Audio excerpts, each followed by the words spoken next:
Olá, bom dia. A saúde pública do Maranhão tem sido um tema bastante debatido durante este ano. Esse assunto de hoje, meu convidado é o secretário de Estado de Saúde, Carlos Lula, e aqui ao meu lado eu recebo hoje o Diogo Coutrin. Lula, bom dia, obrigado por ter vindo ao programa. Bom dia, a gente é que agradece e se coloca à disposição para debater os temas pujantes, palpitantes e até polêmicos da saúde pública no estado do Maranhão. João, obrigado mais uma vez pela tua presença. Bom dia, Etevaldo, bom dia, secretário, bom dia a todos. Secretário, como a gente disse na abertura do programa, a saúde tem sido o centro do debate, né, no estado nesses últimos 2 anos.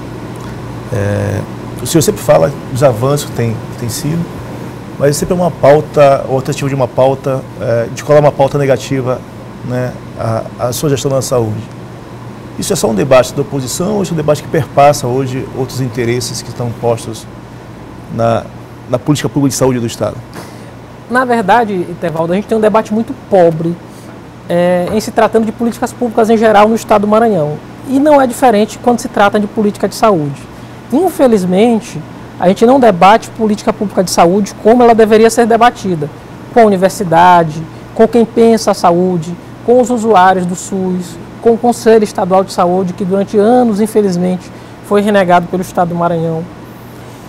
E nem se debate saúde pública, de fato, com bases científica ou com base fática para dizer, olha, de fato, isso aqui deu certo, isso aqui deu errado, teve um modelo de saúde pública que não deu certo, teve um modelo de saúde pública que deu certo, o que a gente pode fazer para avançar, por que a gente anda ainda tão atrás em termos de Brasil, porque a saúde pública brasileira ela não é boa, mas a do Maranhão, de um modo geral, ela é muito ruim, mesmo para o Brasil. A gente avançou muito nesses 3 anos, ainda tem muito que avançar. O problema é que esse debate de saúde pública ele é enviesado. Ele não consegue ser feito em bases racionais. Seja por todo, e eu digo aqui isso em todos os lados da política, não quero me esquivar. Mesmo a classe política que defende o atual governo, muitas vezes não consegue debater de forma clara os avanços e as possíveis falhas do sistema de saúde que a gente tem. O que é verdade é que nesse tempo, nesses 3 anos, a gente conseguiu avançar. A gente saiu de um hospital regional que a gente tinha, que era o Hospital Regional de Presidente Dutra, para 7 hospitais regionais. A gente povoou o estado com hospitais regionais, que são os hospitais que vão resolver o problema de saúde das pessoas. É Pinheiro, Caxias, Imperatriz, Santa Inês, Bacabal, Balsas. Balsas, assim, uma conquista histórica, porque a população demorou 50 anos para ter um hospital público, um hospital regional. Na inauguração de lá, a gente pôde pegar inúmeros relatos de pessoas que disseram: minha avó morreu aqui nessa estrada, minha mãe morreu aqui esperando meu irmão, atrás de um leito em Imperatriz. Uma das pessoas aqui, pelo menos de São Luís, tendem a acreditar que Balsas fica do lado de Imperatriz. A distância de Imperatriz para Balsas é a mesma de São Luís para Caxias, são 400 quilômetros. Então, era essa distância que as pessoas tinham de percorrer atrás de algum sistema de saúde, algo que os ajudasse. E a gente começa a descortinar essa realidade, começa a dar saúde para as pessoas. As pessoas estavam morrendo antes, e esse é o nosso grande dilema, sem sequer chegar a um hospital, sem sequer ter acesso ao sistema de saúde. É isso que a gente tem que debater para o futuro. Qual é o modelo de saúde? Se o modelo de saúde que se adotou antes foi adequado ou não. Os tais hospitais de 20 leitos, por que não se debate firmemente? Será que de fato esse é o modelo correto para a saúde pública no estado? Os 50 e tantos hospitais que foram entregues na gestão passada, de fato, o que eles mudaram em indicadores de saúde no estado do Maranhão? Eu acho que é isso que a gente tem que debater. Infelizmente, a gente não consegue fazer esse debate de maneira adequada, porque o debate das políticas públicas em geral, ele é muito apaixonado e muito emotivo no Maranhão. Secretário, então, tirando a questão da paixão de lado, né, a questão do viés político, eu lhe pergunto o primeiro ponto, em relação aos hospitais deixados pela gestão anterior da ex-governadora Rosana Sarney.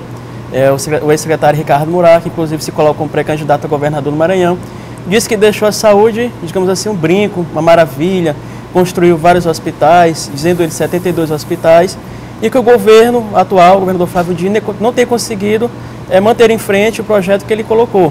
Eu lhe pergunto, qual o acerto nesse projeto de 72 hospitais e quais são os erros, no seu ver, e na política pública de saúde hoje, no momento, tendo em vista os recursos escassos, né, e os investimentos altos que são demandados em relação à manutenção desses hospitais? Mesmo nos governos que são ruins, nenhum governo é ruim 100%, ou faz tudo errado. E eu acho que isso é o cuidado que a gente tem de analisar os anos que o deputado Ricardo Murat foi secretário de Estado de Saúde. De fato, há pontos positivos na gestão dele, mas há muitos pontos negativos, muitos. Ele teve a oportunidade de mudar a saúde pública do Estado do Maranhão e decidiu não fazê-lo, por razões pessoais, por razões, infelizmente, eu poderia dizer assim, talvez eleitorais. O maior equívoco dele, enquanto gestor de saúde pública no Estado, foi, sem dúvida, ter apostado no modelo dos hospitais de 20 leitos. Os hospitais de 20 leitos não funcionam, não funcionarão para resolver o problema de saúde das pessoas, e ele foi alertado disso. Os hospitais de 20 leitos, eles são hospitais de pequeno porte. O Ministério da Saúde não os financia e sequer os reconhece enquanto estrutura de saúde. Esse é o grande dilema. A gente tem mais de 50 pelo Estado, espalhados pelo Estado, muitos deles já fechando. A gente continua ajudando, dando o aporte mensal que o Estado repassou, com ele ainda, em que decidiu repassar entre 70 e 100 mil reais para cada um desses hospitais, que é insuficiente para o município manter esses hospitais funcionando. Então o município tem que fazer um aporte muito grande de recursos. E esse hospital de 20 leitos, infelizmente, ele não tem condição de resolver o problema de saúde pública das pessoas. Na verdade, ele é apenas um centro, um local para encaminhar a população para outro hospital, para um hospital regional, que vai resolver o problema de saúde dele. No hospital de 20 leitos, a gente vai ter no máximo um médico fazendo um plantão de 24 horas, que vai atender as pequenas emergências, Eventualmente é possível fazer um parto, e aí a gente não vai negar que é muito melhor a mulher fazer o parto perto de casa. É possível fazer uma pequena cirurgia, porque esses hospitais eram dotados de centro cirúrgico. Mas em si o modelo, ele é completamente equivocado, e ele foi alertado pela universidade, ele foi alertado pelos técnicos da Secretaria de Saúde, que ele não devia fazer, mas resolveu apostar nesse modelo. O modelo que gastou muito na construção desses hospitais, gastou muito nesses equipamentos, infelizmente não dá os resultados que a população esperava. Hoje, em todo o mundo, e não só no Brasil, o modelo adequado de se fazer saúde é com hospitais regionais, grandes e resolutivos. Em vez de a gente ter hospitais regionais de 100 leitos, o ideal é que a gente tivesse, por exemplo, hospitais de 200 leitos, onde a gente tivesse um gama grande de especialidades para resolver os problemas da região de saúde. A gente tem que pensar em política de saúde regionalmente.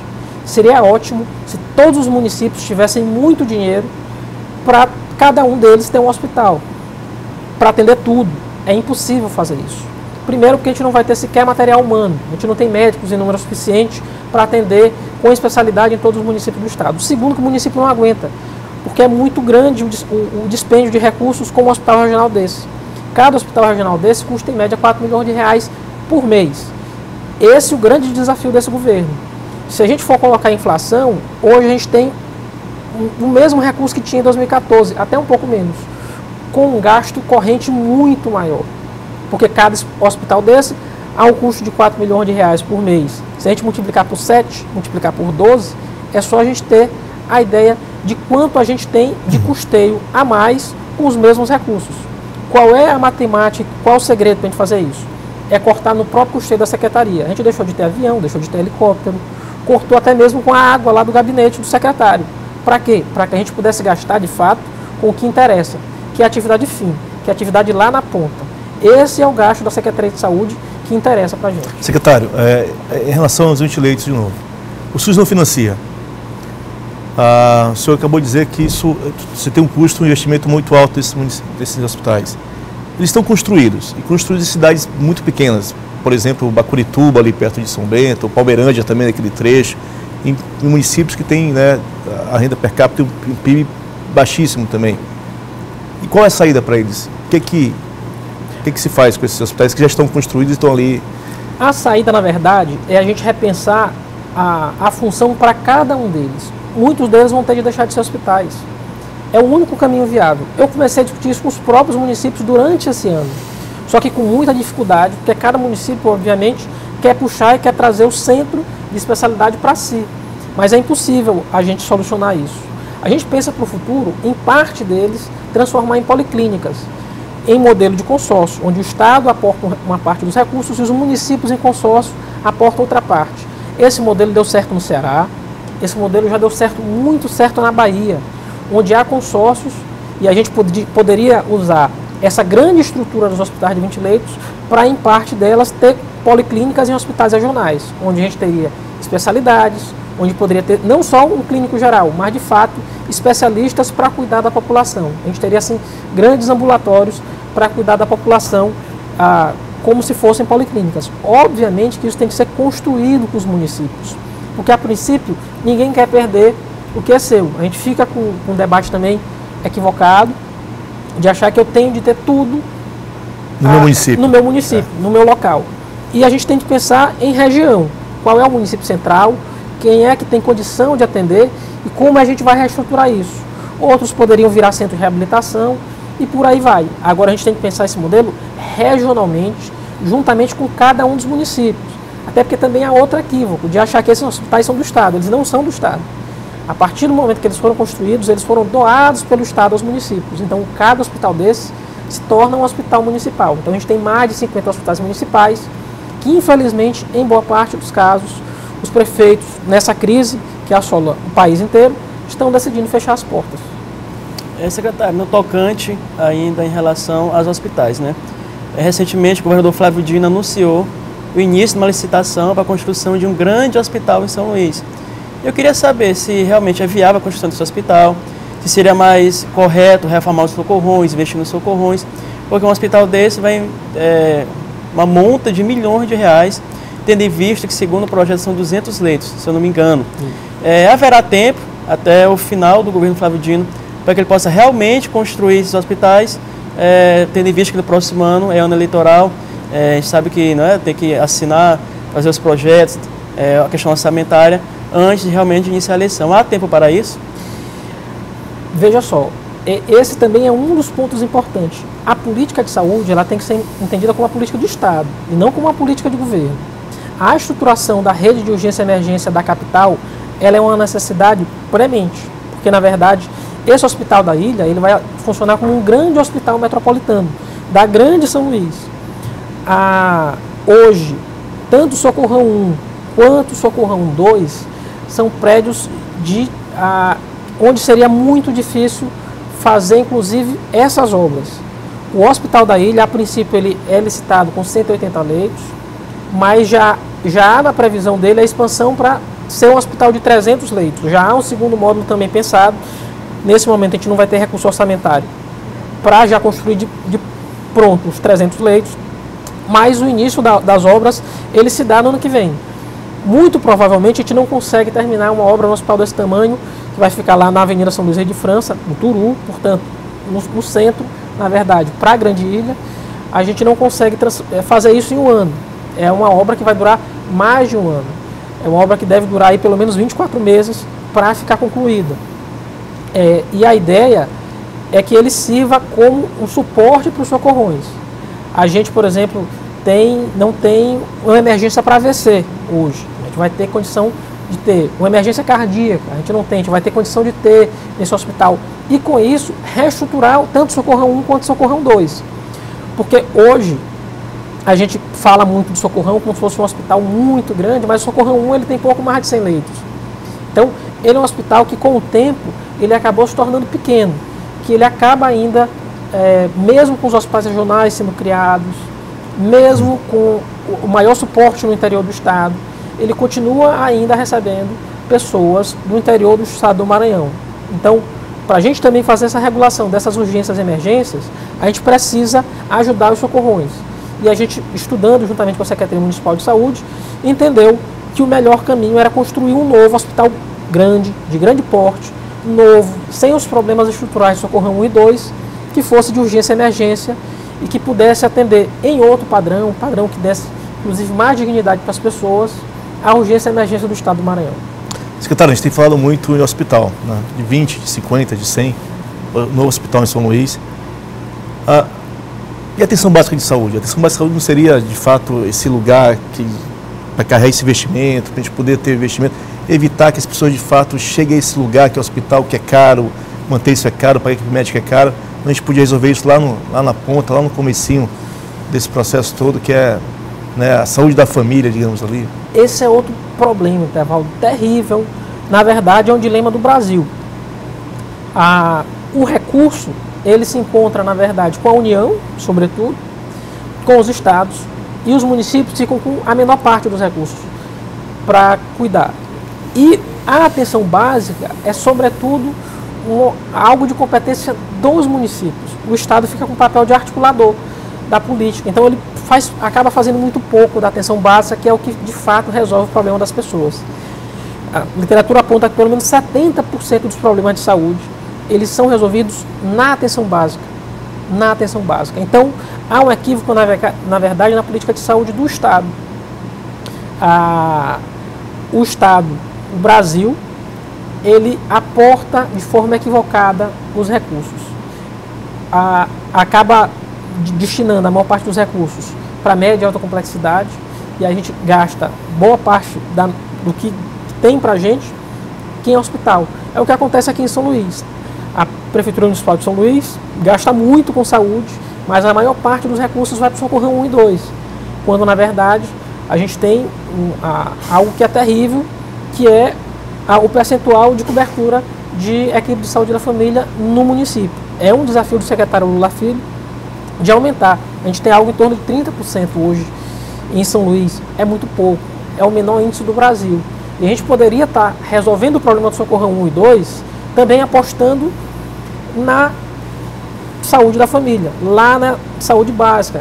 E no posto de saúde está funcionando. Por que em Teresina as pessoas procuram o primeiro posto de saúde, perto da casa delas, e aqui não procura? É porque de fato a gente tem algum problema. As pessoas elas vão atrás do serviço quando elas sabem que o serviço funciona. Por que nossas UPAs estão tão cheias? Porque lá no Bacanga, por exemplo, nossa UPA está lotada. Na cidade operária, quando a gente vai, a UPA deveria atender 450 pessoas por dia e atende 1.000. Essa é a pergunta que a gente faz. É porque, na verdade, as pessoas não se sentem à vontade para ir no posto de saúde. Porque às vezes não tem o remédio, às vezes não tem o médico. Esse é o dilema que a gente tem que enfrentar e enfrentar com sinceridade, para apontar, olha, isso aqui não está funcionando. A gente pode melhorar, a gente tem de melhorar. É um desafio de todos os municípios. Tanto hoje que a gente tem um debate no Conselho Nacional de Secretários de Saúde, o seguinte, talvez fosse o caso de a gente fazer uma reforma na Constituição para o município não ter mais nenhum hospital sob seu controle. A parte de média e alta complexidade ficaria toda com os estados.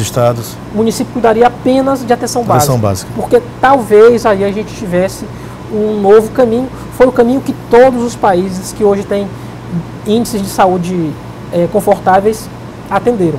Todos os países, todos, sem exceção, quando resolveram apostar na atenção básica, resolveram o problema de saúde da sua população. Perfeito. Secretário, nós vamos ao intervalo e voltamos já.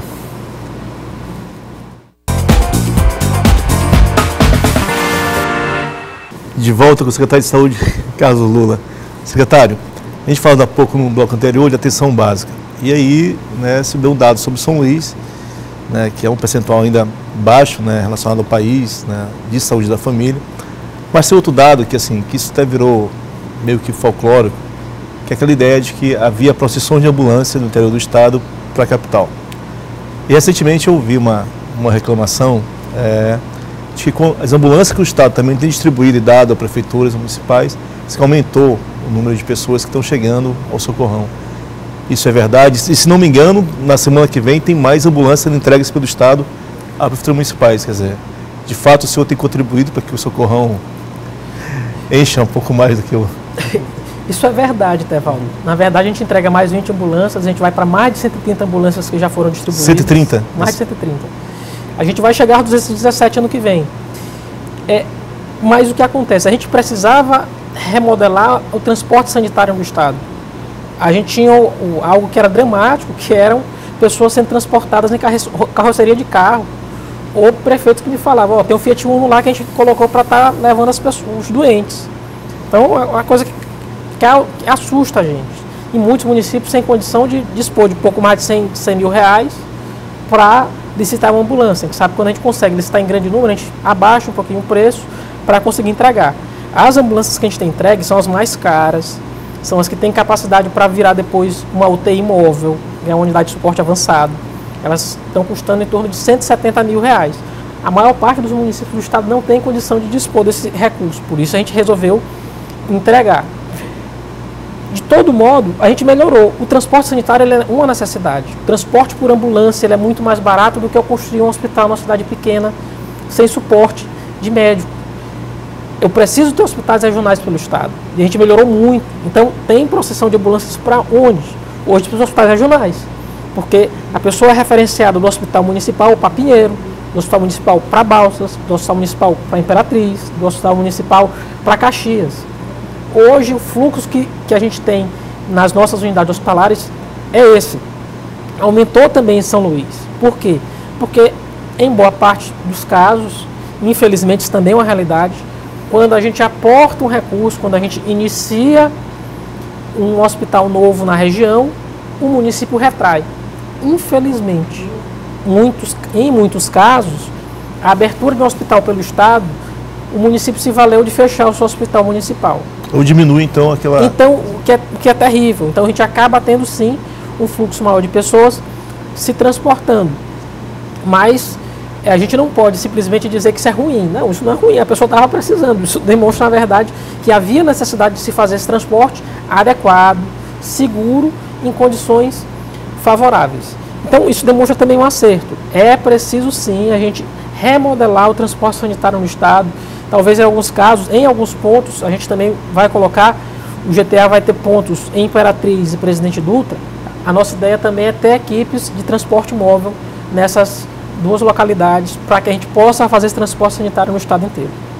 Secretário, uma oportunidade, já que você está aqui, a gente sabe que está em deflagração uma operação da Polícia Federal contra a Secretaria de Estado de Saúde. É um desdobramento da Operação Sermões Peixes, e a esta quinta fase, foi dada o nome de Pegadores, Operação Pegadores. E ali, a semana retrasada, deu início a essa fase da operação, né, essa quinta fase, e lá investigações na secretaria o qual o senhor comanda, Secretaria de Estado de Saúde. Segundo a Polícia Federal, há desvio de recursos relacionados à contratação, né, de empresas, organizações, institutos para prestarem serviço, e através destes institutos estariam jorrando dinheiro, né, inclusive com pessoas, uma lista de fantasma, 400 pessoas, que seriam apadrinhados políticos, que seriam, segundo a Polícia Federal, denúncias amantes, seriam namorados, estariam nessa lista. E eu queria saber do senhor, a Polícia Federal se equivocou ou realmente há esses desvios, há essas ilicitudes, há essas irregularidades, digamos assim, que as pessoas que cometeram isso devem ser punidas, se o senhor realmente sabia disso, porque há gravações no contexto desse processo em que mostra, né, donos de institutos conversando com pessoas, dizendo, não, eu fui indicado por A, eu fui indicado por B, para estar nessa lista. Ou seja, a Polícia Federal tem uma vastas provas relacionadas a esses desvios. E a oportunidade, neste momento, para o senhor esclarecer isso. Realmente, se houve esses desvios, se realmente há essa lista, a lista já está de posse, secretaria, é hora do senhor realmente falar dos esclarecimentos necessários em relação a essa apelação da Polícia Federal.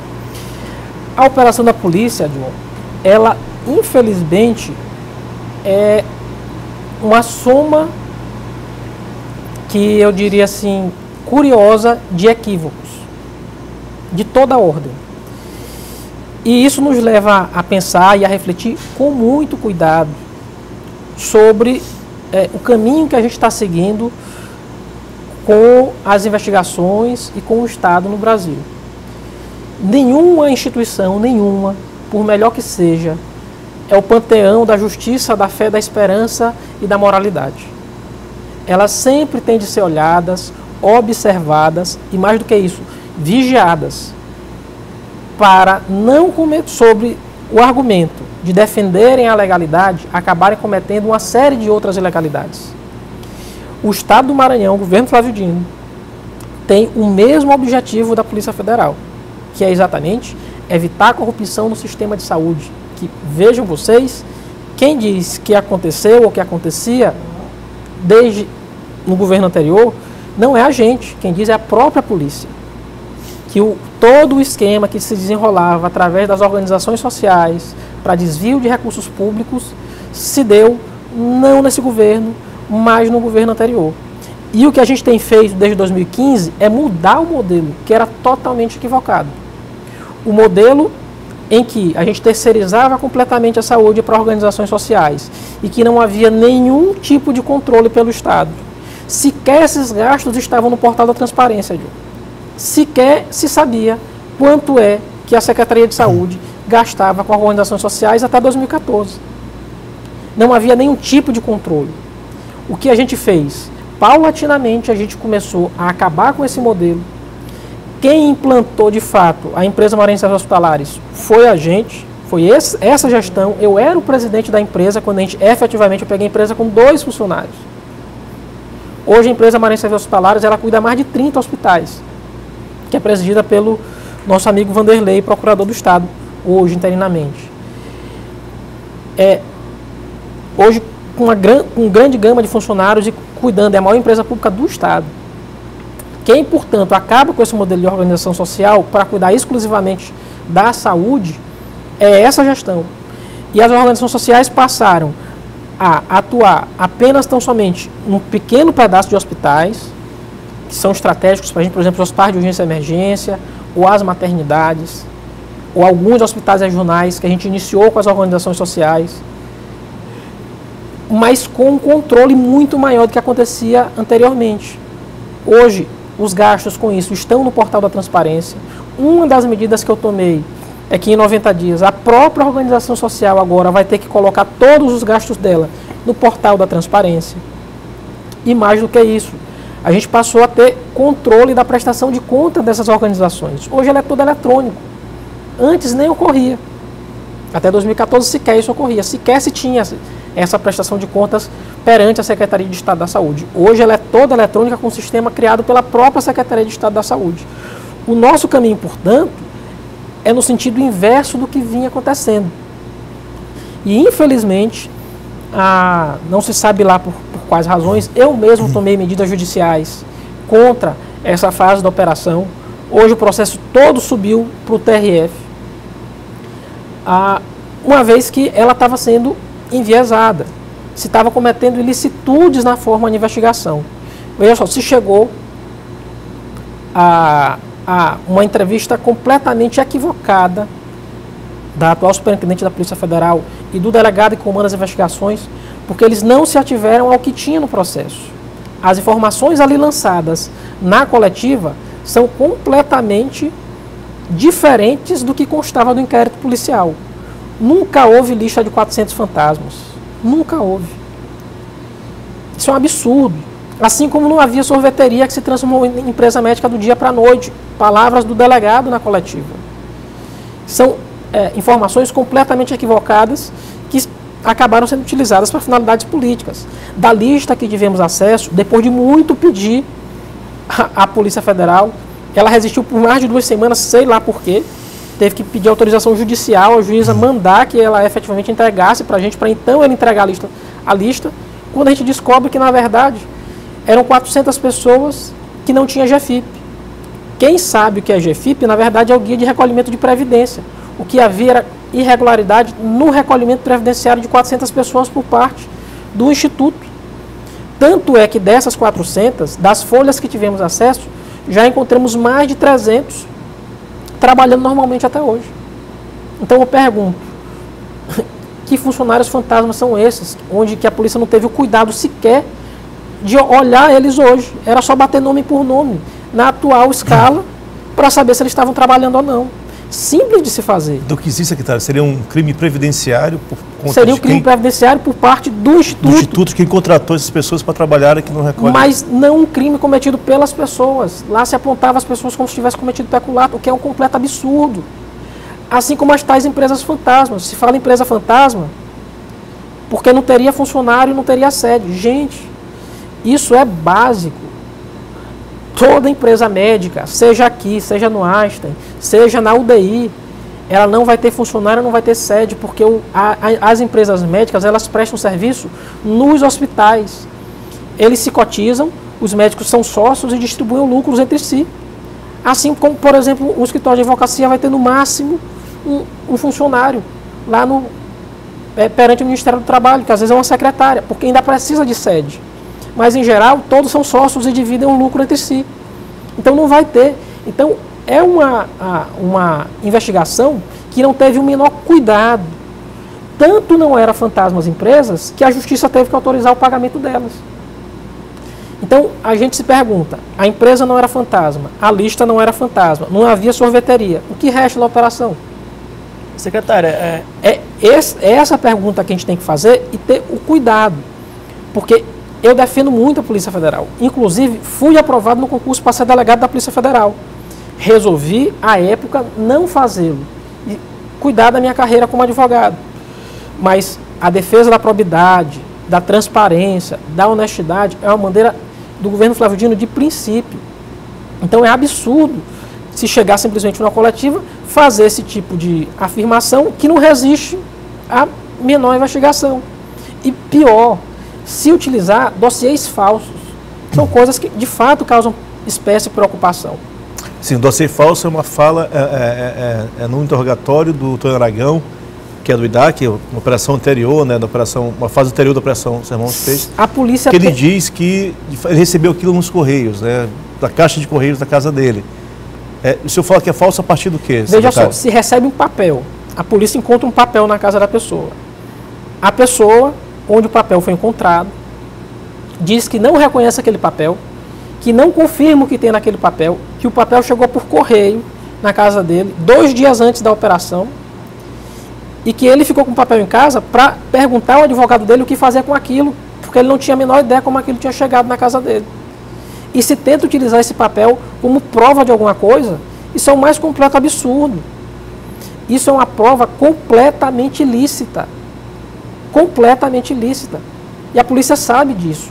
E tentar se utilizar uma suposta prova, num suposto dossiê, para tentar jogar a reputação de pessoas na lama, não é assim que anda. O senhor teve acesso ao dossiê?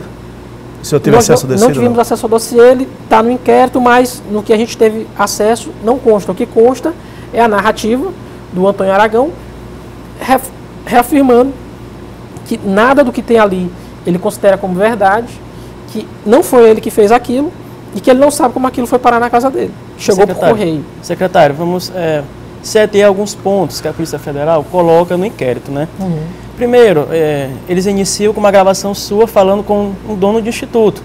Inclusive a Lana, né, fala com esse cidadão e depois passa para o senhor, em que ele fala que tinha uma lista que o senhor não conhecia. Isso. Ou seja, então existia algo errado, supostamente existia algo errado. Não é uma lista, na verdade é uma relação com uma folha complementar. Isso, uma folha complementar, exatamente. Complementar de salário, né? Então, aí depois, pronto, primeiro ponto. Uhum. Aí você fala, isso não tem condição, aconteceu um negócio desse. Então, havia algo errado no passado. Mas, primeiro ponto, esses institutos continuaram. Uhum. Depois há gravações e que mostram essas mesmas pessoas, esses donos de institutos, falando com certas pessoas, inclusive fala com uma enfermeira. A enfermeira disse, não, eu não sei nem que lista que eu estou, mas eu sei que o Palácio dos Leões deu aval, segundo a gravação da Polícia Federal. Eu já tenho aval do Palácio dos Leões, inclusive cita o secretário Márcio Gerri. Depois ele fala, há outras gravações também, em que há diálogo de um vereador da capital, cobrando a subsecretária Rosângela Curado também, é uma briga por questões políticas de indicações. Ou seja, isso, segundo a Polícia Federal, corrobora as investigações dele, porque havia indicação de apadrinhados do Palácio dos Leões do governo para estarem nesses institutos, ou seja, as gravações mostram isso. Como rebater essas provas colhidas pela Polícia Federal, em que há nítidas, né, declarações, em que há conversas de donos de institutos, em que há políticos, em que há subsecretários falando dessa questão dessa teia, né, digamos assim, dessa pirâmide relacionada às indicações da Secretaria de Saúde. Isso é importante, Diogo, porque veja só, nada do que tu me relataste até agora é crime. Nada. Crime, tipo penal, previsto no Código Penal ou em alguma lei penal. O que aconteceu, o diálogo que se tem é em setembro de 2015, e eu tinha acabado de assumir a Subsecretaria de Saúde. E o que me relatavam os institutos? Que havia um descompasso, e tinha acabado de haver o concurso de projetos, e havia um descompasso entre o gasto que era necessário para as unidades e o que de fato eles estavam gastando mensalmente. Era algo em torno, o contrato, não sei ao certo se era 32 milhões, 33 milhões, e eles relatavam, estamos gastando 40 milhões por mês. O que eu comecei a fazer? A auditar o gasto dos institutos. Eu estava fazendo isso, juntamente, e pedi o relatório para os donos dos institutos, né? O presidente, para os diretores, olha, eu quero saber aqui, e algo que tinha me chamado a atenção era o aumento do custo com o pessoal. E eu queria entender essa curva, como é que ela tinha se dado. Mas havia muita resistência dos próprios institutos de abrir essa planilha para mim. Na primeira planilha que eles me deram, tinha uma planilha que eles chamavam de folha complementar. E eu queria saber o que era a folha complementar, que estava aumentando mês a mês. Vem cá, o que é essa folha complementar? E eles disseram, não, é uma lista que vem aí da secretaria. Eu disse, não, mas como uma lista que vem da secretaria? Não, é a lista que vocês mandam. Eu, sim, mas quem manda? Eu quero saber quem manda, quem encaminha, porque assim não tem condição. Porque qual era a minha preocupação? Com o aumento exponencial com gastos. Só que é importante apontar que em 2015 ainda, eu termino com aquilo, em setembro de 2015, logo após aquela conversa, há outras, se ele estava gravado, a polícia pode muito bem colocar, há outras conversas em que eu ordeno a ele que termine com aquilo. Olha, acabou, eu não quero saber. Por quê? Porque estava sem controle. Não se sabia quem mandava, quem encaminhava, quem fazia a lista, quem deixava de estar, qual era a remuneração de cada um. Eu disse, ó, acaba com isso, vamos zerar e começar de novo de forma organizada. E a gente faz logo um decreto, e o decreto estabelece que seria necessário haver seletivo público, inclusive para as operações sociais. A gente complementa no próximo bloco, no terceiro bloco, essa sua questão. Então a gente vai um rápido intervalo, na volta a gente continua com a resposta do secretário Carlos Lula.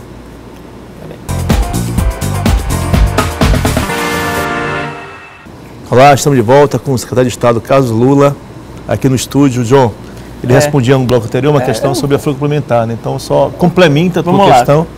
Para quem chegou agora, está nos assistindo agora, eu perguntava, secretário, do início da operação, né, da Polícia Federal, a gravação em que o senhor é citado conversando com o dono do instituto, que haveria uma folha complementar, em que o senhor disse que não teria condição de continuar com ela. Depois, há várias gravações que a Polícia Federal colheu, interceptações telefônicas de conversas de donos de institutos, ICN, Bem Viver, em que eles conversam com pessoas, inclusive uma enfermeira. E uma enfermeira fala, não, mas eu já falei com o Márcio Gerri, eu já tenho um aval do Palácio dos Leões para que eu seja incluída neste supostamente esquema. E aí ela disse, mas você está em qual instituto? Eu nem sei, eu só sei que eu tenho que estar nele. Ou seja, segundo a Polícia Federal, essas interceptações, eles acusam em que há um esquema envolvido. Também a questão da subsecretária Rosângela Curado, em que ela conversa, né, com o dono do instituto, e ela fala a questão de um vereador da capital, que o vereador teria cobrado ela porque teriam colocado pessoas e não tinham o aval dele. Seriam pessoas de indicações políticas dele ali da Vila Luizão. Ou seja, a Polícia Federal diz que haveria padrinhos políticos, haveria indicações de namoradas, de pessoas próximas nessa lista, e essas gravações apontam supostamente para o partidarismo dessas indicações nesses institutos, nessas organizações, inclusive com gravações comprovadas de donos desses institutos, conversando com pessoas que supostamente entrariam nessa lista. E eu lhe pergunto, foi realmente isso? Houve esse esquema todo? Houve essa questão política partidária nessas indicações? Pessoas que não trabalhavam apenas recebiam dinheiro porque seriam nomes ali lançados por políticos, por lideranças políticas de todo o Estado. De novo, John, é importante dizer que quem acaba com isso é o governo Flávio Dino em 2015. Basta lembrar que até 2014, ninguém dos 12 mil funcionários que a gente tem na rede, que hoje estão lá pela MCE, ninguém se submeteu a qualquer seletivo público. E quem decidiu não tirar essas pessoas, que foram indicações de políticos, e não foi dessa gestão, era da gestão anterior, quem decidiu não tirar ninguém foi o governador. Tanto é que uma das maiores reclamações que a gente tem quando chega no interior do estado é assim, o hospital é cheio de gente que é do contra, que não vota na gente, que não sei o quê. As pessoas tinham, inclusive, achavam que no dia 1º de janeiro de 2015 todo mundo saía e ia entrar outro tanto de pessoas. Sairia 12 mil, entraria 12 mil. Quem decidiu manter, para não desestruturar o sistema de saúde, que é frágil, que não resiste a uma mudança desse montante, foi o governador Flávio Dino. Porque até 2014, sim, acontecia de fulano, beltrano e cicrano indicarem aliados políticos. Com isso a gente teve deputados eleitos, né? Em 2015 a gente termina com isso. Eu entro em setembro de 2015, faço a auditoria da folha do ICN, mando o ICN acabar com aquela lista.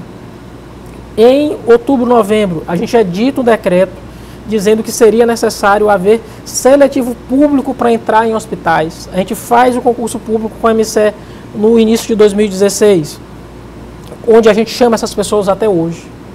Hoje a gente vai ter condição de fazer no ano que vem um concurso público 25 anos depois. Então, na verdade, quem acaba com essa forma de contratação de pessoas é o governo Flávio Dino. Isso é importante ser apontado. De todo modo, ter uma indicação política para uma coordenação, ou para uma direção, ou isso ou aquilo, não há nada de ilícito. O governo não se faz só com o governador. O governo, na verdade, se faz com muitas pessoas, com deputados, com vereadores, que compõem também o governo. E eles têm, sim, o que há de ilícito num deputado eventualmente indicar um aliado político seu. Se a pessoa tiver condições, tiver estrutura, tiver capacidade para gerir um hospital, por que a gente não pode fazê-lo diretor de uma unidade hospitalar? É possível, John. A gente também tem que deixar de criminalizar toda e qualquer conduta política. E aí a pergunta que se faz é, onde está o crime? Não há crime. Se as pessoas não trabalhassem, haveria crime de peculato. Mas se as pessoas trabalham, não há crime nenhum. O que é importante, a gente acabar com isso. Não dava para permanecer com essa coisa de um querer indicar aqui, indicar ali, tirar a pessoa daqui, botar a pessoa dali, tirar um técnico, tirar o vigia, tirar isso, tirar aquilo. Não dava. Até porque não se tem condição de estruturar a saúde. O sistema de saúde não funciona para isso. Ele funciona para salvar a vida das pessoas. Secretária, com base com essa ausência de crimes que a PGE, que o Estado representa contra o delegado que presidiu esse inquérito, é com base nisso que vocês... A representação, na verdade, ela se dá, a ausência ou presença de crime, ela vai se dar por juiz do Ministério Público Federal, e não só do delegado. O delegado é apenas um agente investigador. Na verdade, o que a gente representa, o que a Procuradoria-Geral do Estado representa, se dá muito em razão da entrevista dada pelo delegado. Entrevista coletiva que ele deu. A entrevista coletiva que não tinha nenhuma relação com o objeto investigado.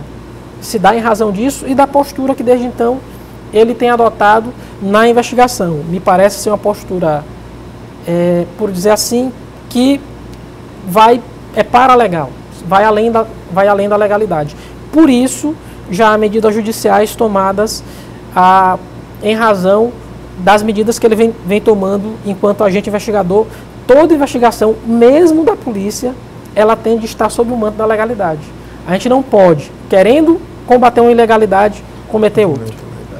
Secretário, essa questão, fiquei atento, estou falando da questão da indicação política, né? Que deputados indicariam nomes para unidades, né? Direção de unidades. Só que antigamente o discurso do atual governo era totalmente contra isso. Porque o ex-secretário Ricardo Murat fazia esse tipo de coisa, segundo denunciava o atual governo. Que o Ricardo Murat aparelhava o sistema de saúde, que ele colocava aliados, que era a indicação de político do Grupo Sarney. E aí agora elege-se o atual governo, né, em contraposição totalmente àquilo que se fazia no passado, mas segundo o senhor falou, ainda havia indicações de políticos e deputados. De certa forma não é nem um crime, mas deixa de ser um contrassenso, né? Uma incoerência, até porque, secretário, na avaliação não é crime, mas não deixa de ser, de certa forma, imoral. Como o senhor avalia realmente isso? Então, vê só, John, a gente também terminou com isso. Isso é importante a gente apontar. A gente terminou com todas as direções de hospital, nenhum é mais indicado pela Secretaria de Estado da Saúde. Os diretores, eles são indicados ou pela empresa Maranhenses Hospitalares ou pelas OS, passam a fazer a remuneração deles, e a partir de agora é preciso ter seletivo para a contratação de diretor, mesmo para diretor, que seria a princípio um cargo de direção. Eu fiz seletivo para a contratação de auditor em saúde, que são cargos em comissão. Isso é o correto. A gente acaba com esse modelo, na verdade. E o que a gente criticava não era o aparelhamento da direção, não, era o aparelhamento da estrutura inteira do hospital, porque até os maqueiros, até os agentes de limpeza, a indicação era tão somente política eleitoral. Era do vereador? Era do vereador, era do deputado, era disso. Não era direção, porque isso acontece. As secretarias são distribuídas assim, os ministérios são distribuídos assim. Não há ilegalidade, isso é o jogo da política, é o jogo do poder. Mas outra coisa é eu aparelhar a estrutura inteira do hospital, onde eu não tenho a base técnica das pessoas, eu só tenho o padrinho político forte. E isso aqui não pode acontecer. A gente está dando chance para as pessoas agora, por seu mérito, poderem acessar o sistema de saúde. Por isso a gente está fazendo o concurso 25 anos depois. Secretário, a deputada Ana do Gás procurou. Circulou um vídeo na internet do qual, né, ela conversa, dialoga com uma diretora de uma unidade de pronto atendimento, uma UPA, e lá ela parece, né, insatisfeita com a decisão tomada. Ela disse que vai lhe procurar para que mantenha lá uma indicada dela. Ela procurou, o que o senhor tomou de conhecimento em relação àquilo lá? Na verdade, o vídeo ele circulou, já criou muita confusão, mas a irmã da deputada, ela é concursada, ela é do último concurso, do concurso de 92, da secretaria, tomou posse em 94, por aí mais ou menos, ou seja, ela tem 23 anos de secretaria, e a gente pediu para abrir sindicância, no caso, para apurar esses fatos.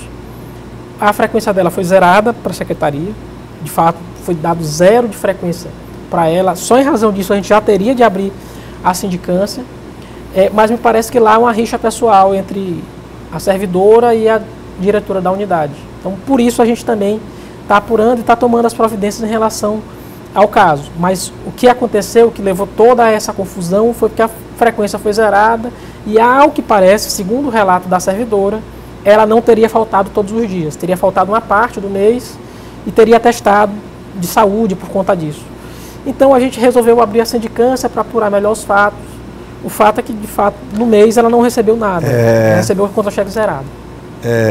Vou dizer que está fora de pauta, saiu da pauta, né, mas foi muito tempo antes da inauguração, uma pauta, né, cotidiana, corriqueira, que foi o HTO, né, Hospital de Trauma e Ortopedia. O que foi que levou o hospital, assim, de repente, a sair da pauta? O que era? O que foi que houve? O que você avalia? Que, de repente, o HTO não... É porque o Hospital de Traumatologia e Ortopedia, ele está dando certo, então ele sai de pauta. A gente conseguiu diminuir muito a fila do Socorrão 2. Tem ajudado muito o Socorrão 2. A gente já conseguiu fazer no primeiro mês mais de 300 cirurgias lá no Hospital de Traumatologia e Ortopedia. A gente vai conseguir chegar à nossa meta, que é a meta de 400 cirurgias por mês. A gente terminou 2014 fazendo 30 cirurgias ortopédicas no estado. Então a gente está multiplicando aí por 10. Então o HTO, ele deu certo. E mais do que isso, não tinha nenhuma ilegalidade. Nunca houve nenhuma ilegalidade no contrato do hospital. De fato, infelizmente, a obra demorou mais do que a gente queria. Própria capacidade financeira e capacidade da empresa tocar as obras de reforma que eram necessárias para o hospital funcionar, mas ele é uma realidade, ele tem dado certo, tem salvado vidas, tem evitado muitos traumas de pessoas que às vezes ficavam muito tempo esperando a cirurgia no Socorrão 2 e quando chegava o tempo de operar, a cirurgia já se tornava complexa, porque às vezes calcificava errado o osso.